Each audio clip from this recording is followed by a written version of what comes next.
Paulo, eu não sei se o silêncio do presidente Bolsonaro é depressão, é estratégico ou sei lá o quê. Talvez seja uma mistura de muitas coisas. A doença que alegam que ele está, um misto de depressão com a situação do Brasil e como a coisa aconteceu, ou estratégia pensando no próximo passo, num xadrez 4D que muita gente ainda alimenta essa esperança. Agora, vamos lá.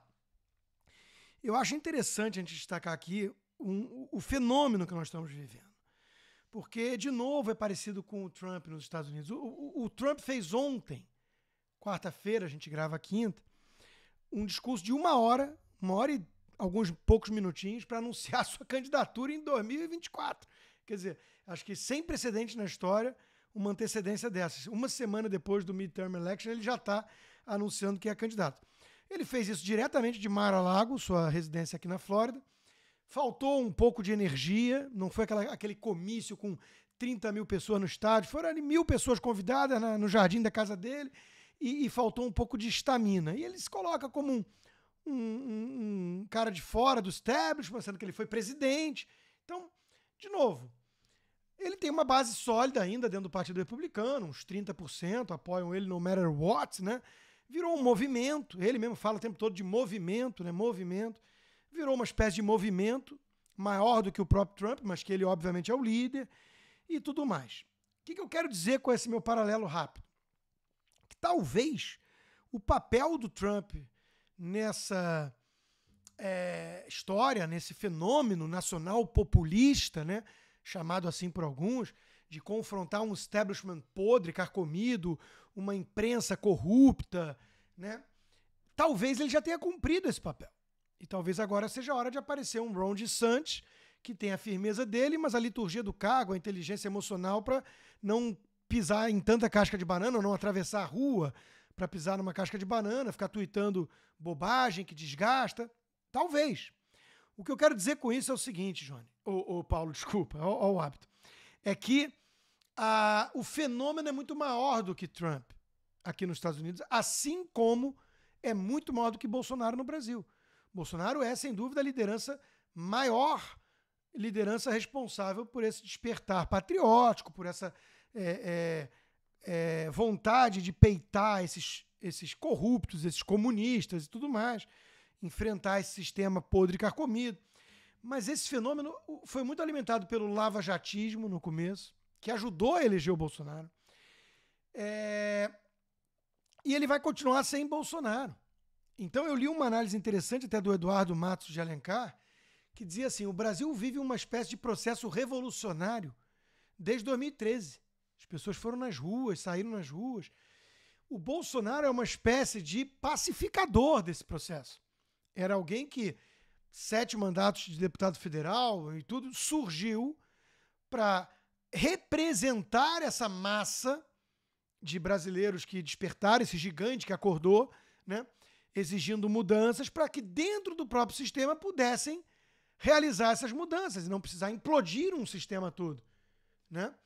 E o Bolsonaro teve que compor com o Ciro Nogueira, com o Valdemar Costa Neto, com boa parte desse sistema, centrão fisiológico e tudo, então tá ali, né? Não é um governo revolucionário, é um governo com uma agenda virtuosa, reformista, com uma equipe técnica nas partes que mais importavam, fazendo dever de casa, melhorando o Brasil, que é o grosso do ponto que o Fiuza sempre traz.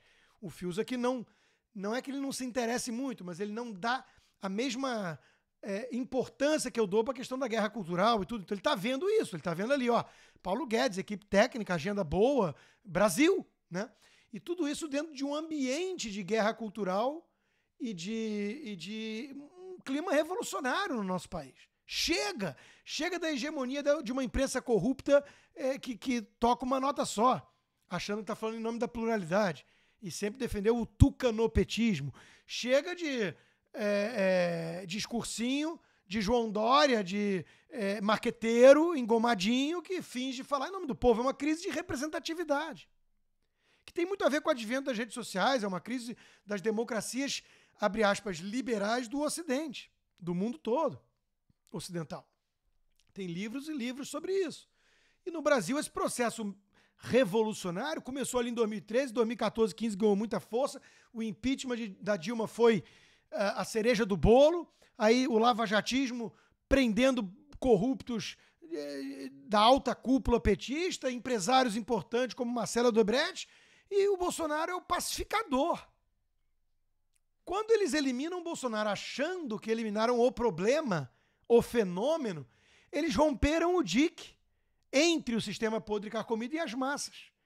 É uma análise muito inteligente que eu vi do Eduardo Matos de Alencar e com a qual eu concordo, tendo a concordar. Veja, esse fenômeno é muito maior do que Bolsonaro. Eu fiz análises parecidas aqui no passado, quando a gente teve que discutir, por exemplo, certos comentários de ícones do sistema, esses monstros do pântano, Renan Calheiros e companhia, juristocracia e blá blá blá, imprensa corrompida, que pressionavam Bolsonaro para que ele aceitasse o resultado. Vocês lembram disso? Havia uma pressão prévia o tempo inteiro e ele respondia, depende do jogo, né? Vai ser limpo ou não? Então, pressionavam. E por trás disso estava uma premissa de que se o Bolsonaro virar e falar, não, gente, acabou, tudo volta a estaca zero e o ladrão volta à cena do crime na maior tranquilidade. Só que esqueceram de combinar com os russos. No caso, o povo brasileiro. Então, respondendo sua pergunta, Paulo, essa população na rua carece de uma liderança? Eu não sei. Eu não sei responder isso de forma tão de bate-pronto, sem refletir. Por quê? Porque me parece que não tem ali um bando de cordeirinho, de gado.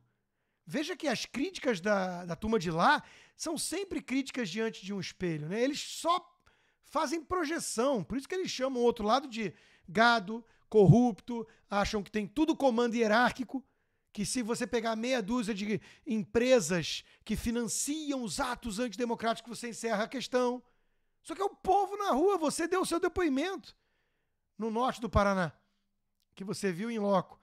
São pessoas comuns, tia do Zap, classe média, classe baixa, alguns empresários, são brasileiros que cansaram disso, que não vão aceitar de forma tão dócil e passiva esse jogo sujo de cartas marcadas para trazer o ladrão de volta à cena do crime. Isso é muito além de Bolsonaro, isso é muito maior do que Bolsonaro. Sempre que eu vejo na imprensa falar bolsonaristas, bom, eu virei, né, blogueiro bolsonarista agora, eu só chamo Miriam Leitão, Vera Magalhães e Amanda Klein, companhia de blogueiras petistas. Mas vamos lá. Bolsonaristas nas ruas? É isso que vocês estão vendo? Eu não. Eu não estou vendo a indignação de um bolsonarista comentando comigo aqui esse podcast. E sim do Guilherme Fiuza, que é um cara sem tribo e que nunca foi bolsonarista. Eu estou vendo brasileiros indignados. A coisa é muito maior do que Bolsonaro. É a liberdade, é contra a censura, é contra democracia manipulada de gabinete, é contra ladrão fingir que é o salvador da democracia, é contra o escárnio do Alexandre de Moraes e do Barroso com a população.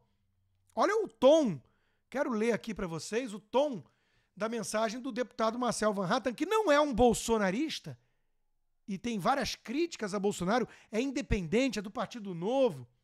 O Marcel Van Hatten escreveu, no dia aqui em que gravamos o programa, Judiciário brasileiro, em especial o STF, desmoralizado por soltar bandidos, agora decide, em decisão monocrática de Alexandre de Moraes, bloquear ilegal e inconstitucionalmente contas de quem protesta contra. Em letras garrafais, bandidos! Tem inversão de valor maior? E eu, ao compartilhar a mensagem, falei, boa, deputado, vamos embora subir o tom. É isso mesmo. Chega de palhaçada, chega de brincadeira, chega de fingir que o Brasil funciona dentro da normalidade. Muitos brasileiros se deram conta disso. Isso, repito, independe de Jair Bolsonaro. Quem não entender isso não entendeu o fenômeno que estamos vivendo.